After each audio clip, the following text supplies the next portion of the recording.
बिस्मिल्लाहिर्रहमानिर्रहीम।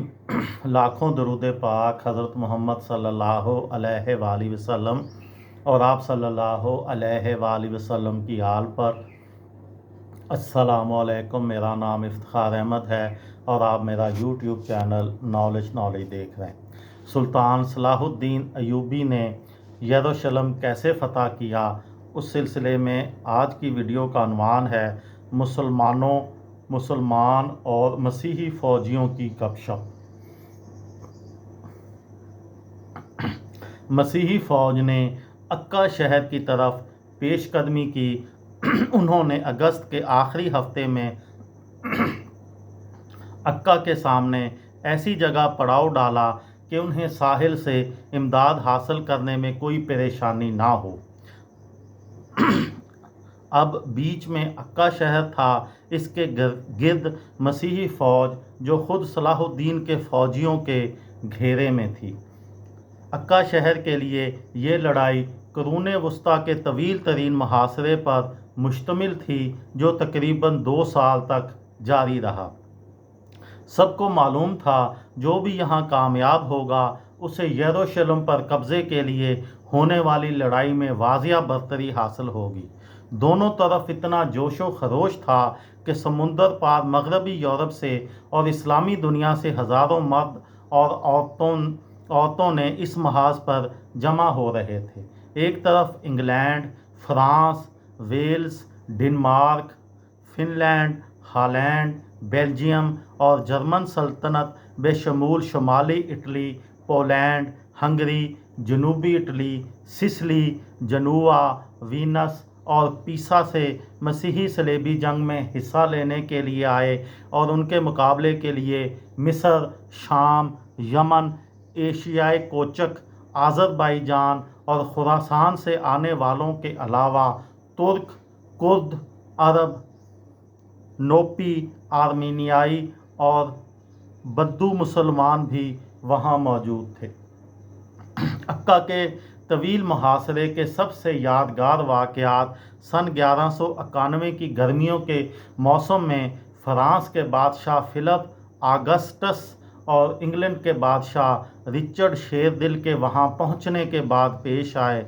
उनकी आमद से पहले के 20 माह तेज़ी से बयान होते तवील जंग के मंजर की तरह थे। किसी भी जंग के कुछ अदवार उसकी नुमाइंदगी करते हैं, लेकिन इतनी तवील जंग में पूरा साल हर रोज़ लड़ा नहीं जा सकता। इसमें सफारतकारी के बाब आते हैं।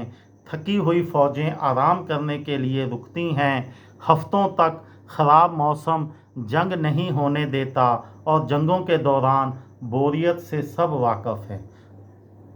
कई बार बोरियत के हाथों मजबूर होकर दोनों तरफ के फौजी लड़ाई भूल कर एक दूसरे से बातचीत में लग जाते और बात मिलकर गाने और नाचने तक भी पहुंच जाती।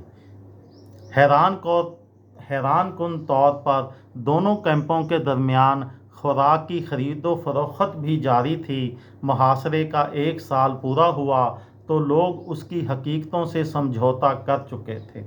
जंग की थकान उतारने के ख्वाहिशमंदों को सिर्फ मगरबी ताजरों के पास जाने की ज़रूरत थी, जिनके गर्म पानी के टब में लेटने की कीमत 1 दरहम थी। बीमारी भी दोनों कैंपों के लिए एक मसला था, जिससे कई अहम रहनुमा भी मुतासिर हुए और कई जान की बाजी हार गए। मौरख लिखते हैं, तीरों, तलवारों और आग बरसाने वाले हथियारों से कहीं ज़्यादा जानें बीमारी के हाथों ज़ाया हुई थीं और दोनों तरफ की आला क़यादत के बहुत से फ़ैसले अफवाज की सूरत हाल से मुतासर होकर किए गए थे। सलेबियों का बीमारी से ख़ास तौर पर ज़्यादा नुकसान हुआ, क्योंकि उन्हें खित्ते के माहौल, बीमारियों और मौसम की आदत नहीं थी। इनमें 3 अहम लोग जो हलाक हुए थे, उनमें यरूशलेम की सल्तनत की मलका साबेला और उनकी 2 बेटियां शामिल थीं। सर्दियों में मुस्लिम ज़राए बताते हैं सलेबी फ़ौज में रोज़ाना 100 फ़ौजी हलाक हो रहे थे। मगरबी ज़राए लिखते हैं हर कोई खांस रहा था, लोगों की टांगें और मुंह सूजे हुए थे और उनके दांत गिर रहे थे। मकई और अंडे हद से महंगे हो चुके थे और मरा हुआ घोड़ा जिंदा घोड़े से महंगा था। ताहम इन तकालीफ के बावजूद सलेबी पुरउम्मीद थे। उन्हें यकीन था कि मज़ीद कुमक आ रही है। वस्ती सितंबर तक अक्का शहर में खुराक की शदीद किल्लत पैदा हो गई। शहर के मुंतज़मीन ने सुल्तान तक ये खबर पहुंचाई तो उन्होंने मुकम्मल राजदारी का हुक्म दिया। उन्हें मालूम था कि मिस्र से 3 बहरी जहाज़ खुराक का बड़ा ज़ख़ीरा लेकर अक्का आ रहे हैं। इतना वक़्त नहीं था कि उन जहाज़ों को राजदारी से शहर की तरफ लाया जाए और उन्होंने सीधा बंदरगाह का रुख किया। सुल्तान उस दौरान बेचैनी से साहिल पर इंतज़ार कर रहे थे। वो एक घबराई हुई माँ की तरह खुदा से फतह मांग रहे थे। यहाँ ये बात काबिल ज़िक्र है कि सुल्तान की फ़ौज में ज़्यादातर तनख्वाहदार सिपाही थे। सन 1187 और 1188 की कामयाबियाँ सब के लिए फ़ायदेमंद थीं, लेकिन अक्का के तवील होते मुहासरे की कशिश कम हो रही थी। ये थी मेरी आज की वीडियो। किसी दोस्त को, किसी भाई को, किसी बहन को फ़ायदा हो तो मुझे दुआओं में याद रखिएगा। दिल दिल पाकिस्तान, जान जान पाकिस्तान। अस्सलाम वालेकुम।